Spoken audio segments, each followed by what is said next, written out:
नमस्कार। डिबेट अब तक में एक बार फिर आपका स्वागत है और मैं हूं दर्शपाल गुप्ता। 3 दिन में लगातार 4 टेररिस्ट अटैक हो गए जम्मू कश्मीर में और खासकर जम्मू के अंदर, और 1 हफ्ता हो गया है सिक्योरिटी फोर्सेस को और आर्मी को जंगल और जगह जगह खंगालते हुए।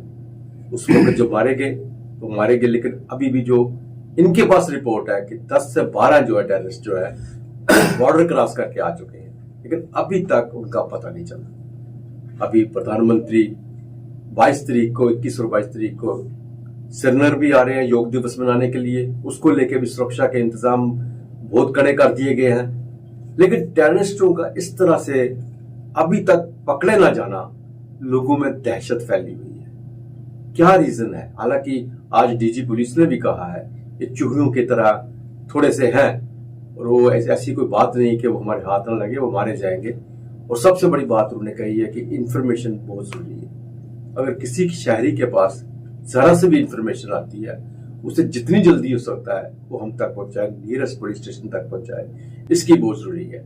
आज हमारे साथ हैं ब्रिगेडियर विजय सागर धीमान साहब, रक्षा विशेषज्ञ हैं। इनसे हम जानेंगे कि हालात क्या बन रहे हैं इस वक्त। अटैक होने के बाद दहशत का माहौल बना हुआ है जम्मू के अंदर। हर कोई यही बात कर रहा है। कभी कोई कह रहा है नरवाल में देखे गए हैं, कोई कहता बठिंडी में देखे गए हैं, कोई कहता कई और जगह देखे गए हैं। कुछ अफवाहें भी हैं, कुछ नजर भी आए हैं। इससे एक दहशत बनी हुई है। ब्रिगेडियर साहब से जानना चाहेंगे। ब्रिगेडियर साहब, आपका बहुत बहुत स्वागत है। धन्यवाद Adarsh ji, pleasure to be on your platform. Brigadier साहब, दहशत ज्यादा फैली हुई है, लोग घबराए हुए हैं। और ये बात भी नहीं है, अटैक भी हुए हैं। हीरानगर में अटैक हुआ, कम से कम हमारा एक जवान शहीद हो गया, वहां पे एक जख्मी हो गया। अगर रियासी की बात करें तो वहां बहुत कैजुअलिटी हुई। अब 2 दिन पहले ही यहाँ पे जम्मू में भी ये देखा गया कि नरवाल एरिया में भी किसी ने कहा यहाँ पे हमने आतंकवादी को देखा है, गन्स के साथ देखा है। नौशहरा में बात करें, वहां भी ये बात सामने आ रही है। मतलब ये चारों तरफ से जम्मू को एक दहशत फैलाने की कोशिश जो की जा रही है, और सुरक्षा बलों के हाथ में अभी ये आ नहीं रही। जो सामने आपने आते हैं वो तो 4 फुट जमीन के नीचे चले जाते हैं, उनकी नहीं है। लेकिन जो नहीं मिल रहे हैं, हमारी सिक्योरिटी रीजन के कारण कहें, हमारी खुफिया तंत्र के कारण कहें, क्या कह सकते हैं आप? अभी तक कुछ पता नहीं चल पा रहा उनका। देखिए, जो इंसिडेंट्स आपने रिपोर्ट किए हैं या पता चला है, वो इंसिडेंट सही हैं और उनसे थोड़ा सा जनता के दिल में दहशत का आना स्वाभाविक है।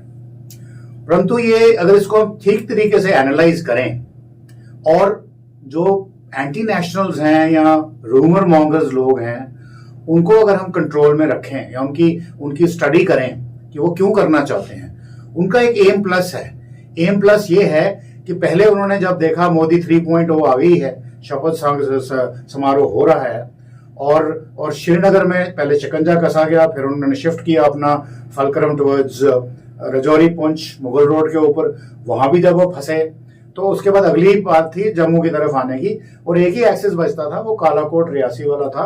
और रियासी में उन्होंने एक निहत्थे लोगों पे किया जो बहुत ही शर्मनाक घटना थी।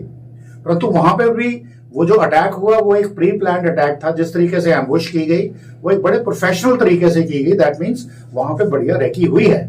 मीन्स कि वो 3 आतंकवादी जो वहां थे, जिसमें 2 शायद ऑलरेडी एलिमिनेट हो चुके हैं, एक ही का पता नहीं चला है, वो उस इलाके में रह रहे थे। अब मैं आपको ये बताऊं, इसके पहले कि मैं ये बोलूं कि भाई ये सुरक्षा कर्मियों की कमी है या बड़ी है, मैं कह रहा हूं वो अपना काम पूरा कर रहे हैं। अगर वहां पे कोई कमी रह जाती है तो वो क्यों होती है, उसका रीजन क्या है? और रीजन उसका ये है कि अगर आप देखें कि जम्मू संभाग का एरिया जो उधमपुर, डोडा, किश्तवाड़ डिस्ट्रिक्ट और कठुआ डिस्ट्रिक्ट में आता है, ये ऑलमोस्ट 12,000 किलोमीटर है। और यहाँ पे क्या सुरक्षा बलों की क्या डिप्लॉयमेंट है वो मेरे को एब्सोल्युटली क्लियर है। और बीइंग एक्स आर्मी गाय, जो काउंटर इंसर्जेंसी का वो से 3 अपॉइंटमेंट्स 3 बार मैंने श्रीनगर में वहां पे नौकरी की है, United Nations military observer group India Pakistan में नौकरी की है। तो मैं बोल रहा हूं कि यहाँ पे आरआर के बस की बात नहीं है कि 2 या 3 आदमी उन दुर्गम इलाकों में जहां पे बर्फ भी पड़ी हुई है, थिकली फॉरेस्टली वुडेड है, वो पॉपुलेशन बिल्कुल स्कैंटी है, वो उनके लिए एक किस्म का वरदान बन जाता है इन्फिल्ट्रेट करने का। अल्टीमेट एम जो है उनका श्रीनगर में होता था पहले। तो ये कहना कि जम्मू में आज ये लोग आ रहे हैं, ये जम्मू में आज नहीं, जब से इंसर्जेंसी शुरू हुई है इन्फिल्ट्रेशन रूट्स हैं। और मैं उनको गिना सकता हूँ कि उधमपुर से अगर आप मरमात कर की तरफ जाएं और ठाठरी की तरफ जा सकते हैं क्रॉस दिस थिंग, उसके बाद बसंतगढ़ दूदू से आप सियोज धार क्रॉस के भद्रवाह में जई वैली, फिर ठाठरी किश्तवाड़, यहाँ आप चलें बनी से छत्रगला गंडो वैली, उसके बाद आप किश्तवाड़ पहुंचते हैं, या इवन चंबा से अगर आप चलते हैं त्रिशूल धार के ऊपर से सीधा किश्तवाड़ पहुंचते हैं, वहां से किश्तवाड़ पहुंचने के बाद आप सिंथन पास से क्रॉस करके साउथ कश्मीर में पहुंच जाते हैं, त्राल के जंगलों में, और आगे अनंतनाग की तरफ आगे जहां भी जाना है। तो ये इन्फिल्ट्रेशन जो पहले थोड़ी लार्जर स्केल पे होती थी, मगर क्योंकि जम्मू क्वाइट था तो किसी ने प्रॉब्ली बॉदर नहीं किया, परंतु आरआर के पास सारी इंफॉर्मेशन तब भी थी, आज भी है। और अगर आप रियासी में देखें तो एसएसपी मोहिता शर्मा का बयान है कि हमें पता चला था। पता कब चला? जब इंसिडेंट हो चुका था। दैट मीन्स जो हमको आपके पास इंटेलिजेंस आई वो एक्शनेबल इंटेलिजेंस नहीं थी। तो इस वक्त तक ये बोलना कि भाई बूट्स ऑन ग्राउंड या सरकार का जिम्मेवारी है या सिक्योरिटी एजेंसीज लैप्स कर रही हैं, ये बिल्कुल गलत बात है। यहां पे एक कमी है, हमने 40 साल इंसर्जेंसी का एक्सपीरियंस है। अभी यहां पे आके उनकी जो स्ट्रेटजी थी, पहले लार्ज नंबर्स के अटैक करने की थी, अभी उनकी 2-2, 3-3 बंदों के घुसने की है। वो स्नीक आउट बड़ा आसान है, और उसके बावजूद मैं अभी भी कहता हूं कि अभी भी उनके overground workers, sleeper cells, moles अभी भी हैं। और मैं नहीं कहता कि पूरा जम्मू कश्मीर जैसे सब प्रेस बोलती है या रेस्ट ऑफ इंडिया सारे ही पाकिस्तानियों को हेल्प करते हैं आने के लिए। नो, एक आधा कोई होगा बंदा, वो भी क्यों करेगा? क्योंकि या तो वो रिलीजियसली रेडिकलाइज होगा, या फिर वो पाकिस्तानी की आइडियोलॉजी से प्रभावित होगा, या फिर उसके ऊपर हो सकता है फाइनेंशियल प्रेशर। गरीब लोग हैं, आप किसी को भी पैसा दें वो आपको अपने घर में रख लेगा, खाना खिला देगा, छुपा लेगा। या फिर और कुछ नहीं, आप किसी घर में घुसते हैं, गन दिखाते हैं, गन के डर से आपको चुप रहेगा। तो ये कुछ मजबूरियां हैं लोगों की, इनको ओवरकम करने की जरूरत है। लेकिन एक चीज ब्रिगेड साहब हम 2-3 साल से देख रहे हैं, क्यों ही समर का ये सीजन आता है, कश्मीर में इतना टूरिस्ट आता है, कोई हिसाब ही नहीं। लाखों करोड़ों के हिसाब से पैसे कमाए जाते हैं, और यूं ही सीजन कम होने का नाम लेता है। जम्मू के अंदर ये आतंकवादियां गतिविधियां बढ़ती जाती हैं, क्योंकि अमरनाथ जी की यात्रा आने वाली होती है, और हमेशा ही अमरनाथ जी की यात्रा को डिस्टर्ब करने की कोशिश की जाती है। और यही एक रीजन मुझे आज भी लग रहा है कि इसको डिस्टर्ब किया जाए। या तो ये है कि ये पहले सोचते हैं कि कश्मीर के अंदर जितनी कमाई करते हैं कर लेने दो इनको, पैसा इकट्ठा कर लेने दो इनको। जब लगेगा कि अब तो यात्रा जो है, यात्रा वाले जो है वो तो बाबा के दर्शन करने के लिए जाते हैं, लंगर में खाना खाते हैं, सेवा भाव से आते हैं, सेवा भाव से रहते हैं, शायद इनको नहीं गवारा लग रहा। देखिए, आपने बिल्कुल सही कहा, ये भी पार्ट ऑफ द स्ट्रेटजी है कि कश्मीर में लोग, जम्मू कश्मीर में लोग पुअर हैं, कश्मीर में टूरिज्म पोटेंशियल बहुत ज्यादा है, और भारत सरकार उसके लिए बहुत कुछ कर रही है। हमारे फॉरेन कंट्री से, इवन सऊदी अरेबिया वगैरह से आगे वहां पे उनके प्रमोशनल काउंसिल्स ऑलरेडी एस्टैब्लिश हो चुकी हैं। अब अगर ये टेररिस्ट जो कश्मीर सिंपथाइजर्स हैं या कश्मीर को अपने साथ मिलाना चाहते हैं, आईएसआई के बंदे, अगर वो टूरिस्ट के ऊपर अटैक करें, अभी मुझे बोला गया नहीं टूरिस्ट के ऊपर अटैक हुआ है, जैसे पहलगाम में एक जयपुर के दंपति के ऊपर हुआ था। मैं बोला नहीं, वो अटैक उनके ऊपर नहीं था, वो कोलैटरल डैमेज में मारे गए हैं, उनको गोली लगी है, अटैक कहीं और था, तो वो उस चक्कर में गए हैं। और उसके बाद जो कश्मीर की इकोनॉमी है वो फल फूल रही है।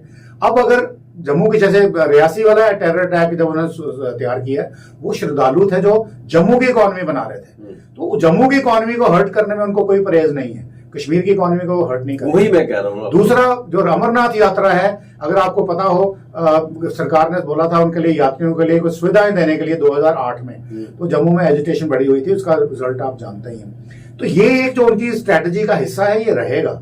अब जम्मू में जो इन्फिल्ट्रेशन हो रही है, क्योंकि अभी अमरनाथ यात्रा आने वाली है, तो सारा का सारा तंत्र जो है, सिक्योरिटी अपरेटस है, वो बहुत ही एक्टिव हो गया है।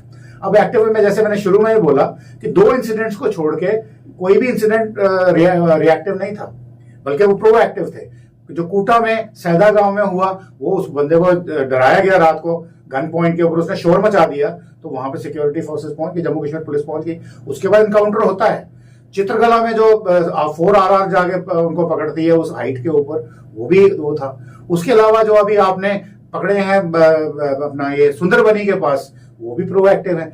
इसका मतलब ये है कि जो हमारी सिक्योरिटी एजेंसीज हैं वो ऑलरेडी बहुत प्रोएक्टिव हो रही हैं और उनको सफलताएं मिल रही हैं। मगर 100% सफाया अगर करना, पहली बात तो मैं बोलूंगा कि टेररिज्म का सफाया 100% कभी नहीं हो सकता दुनिया में। अगर आप ये आप सही कह रहे हैं, सफाया 100% नहीं हो सकता, लेकिन एक दिन में तीन दिन में 3 अटैक होते हैं, उससे एक दहशत फैल जाती है। वही मैं बताऊं, अटैक जो हो रहे हैं वो क्या है कि जब आप एक अटैक के पीछे पड़े हो, जैसे मान लो रियासी वाले अटैक के पीछे पड़े हो, तो आपने अपने सारों को अलर्ट कर दिया, 100% अलर्ट पे हो। अब 100% अलर्ट में आने के रीजन से आपको कूटा भी मिला, आपको छत्रगला भी मिला, आपको टीओबी सुईगाम भी मिला। तो वो अगर अलर्ट नहीं होता तो वो शायद निकल जाते बंदे अपना काम करने के लिए, किश्तवाड़ में करना था या वहां से मुगल रोड पे आना था या जहां भी जाना था, तो वो निकल जाते। तो मैं ये बोल रहा हूँ कि उन्होंने गलत दरवाजा खड़काया, तो दैट इज द इशू। तो अब यहाँ पे आप पॉलिटिकल स्टेटमेंट्स देने लग पड़े, सिक्योरिटी फोर्सेस को बदनाम करने लगे, या गवर्नमेंट को चलो बदनाम करना वो तो आपका काम है, as a party spokesperson opposition का काम है, कोई बात नहीं, वो it's okay, but do not bring the security forces, because वो जान हथेली पे लड़ रहे हैं, और वो अगर दुश्मन से लड़ने जा रहे हैं, टेरर से लड़ने जा रहे हैं, उसके हाथ में वेपन्स हैं। ये बात समझिए आप एयर कंडीशन कमरे में बैठ के, न्यूज रूम में बैठ के आप कुछ भी बोल देते हैं, सरकार तक ठीक है, उसका मैं कोई बुरा नहीं मनाता, बट मोराल मत लोअर करिए जवानों का, चाहे वो जम्मू कश्मीर पुलिस है, चाहे वो सिक्योरिटी फोर्सेस है, आर्मी और कोई भी है। तो वो मैं चाहता हूं कि उस चीज को आप छोड़िए और यहाँ पे भागीदारी करिए, क्योंकि आप इसके आगे 40 साल का जो एक्सपीरियंस है काउंटर इंसर्जेंसी वॉरफेयर का, वो यहाँ आगे मिलिट्री सोल्यूशन जो है वो रुक जाता है। यहाँ पे हमें पॉलिटिकल सोल्यूशन चाहिए। पॉलिटिकल सोल्यूशन आज की डेट में आपके पास है नहीं, तो कम से कम जनता जो है, जो इसमें विक्टिम कौन है, मरता कौन है बम में? जनता। आम जनता को ये समझना चाहिए कि यार ये जो बम ब्लास्ट, मान लो कूटा में 2 बंदे मरे हैं, वो कल को हो सकता है यही जगह है वो मेरे घर में हो, तो मुझे यहाँ पे सतर्क रहना है। मेरे घर के आसपास कोई ड्रोन उड़ाता है या कोई वेपन लेके मूवमेंट करता है या कोई एक अनजान आदमी आता है, तो मुझे उसके बारे में इन्फॉर्म करना बड़ा जरूरी है। तो उसके लिए गवर्नमेंट को चाहिए कि एक ऐसा सिस्टम बनाए कि वो आपको बताएं, एक आम शहरी को, जैसे आप बोलते हैं हेल्पलाइन 100 108 विमेन हेल्पलाइन, उसी तरह से एक टेररिस्ट हेल्पलाइन भी बनाएं, या बल्कि जब आप मंथन करेंगे तो और भी कई ऐसे प्रोविजन निकलेंगे जिसमें कोई भी आदमी आपको इंफॉर्मेशन दे सकता है। बिल्कुल सही कहा कि हमारी अपनी भागीदारी बहुत जरूरी है। टेररिज्म जम्मू कश्मीर में कभी खत्म नहीं हुआ, कम हुआ है, पाकिस्तान से खत्म होने नहीं देगा जब तक वो है। जब तो पीओजे के हम वापस नहीं लेते, पीओजे के में बैठे हुए हैं, जब तक वो अपने आकाओं के इशारे पर नाच रहे हैं, इसलिए हमें ही भागीदार बनना पड़ेगा, हमें होशियार बनना पड़ेगा। पीटर साहब, आप स्टूडियो में, आपका बहुत बहुत धन्यवाद। बहुत बहुत धन्यवाद, थैंक यू सो मच। आज के लिए बस इतना ही, नमस्कार।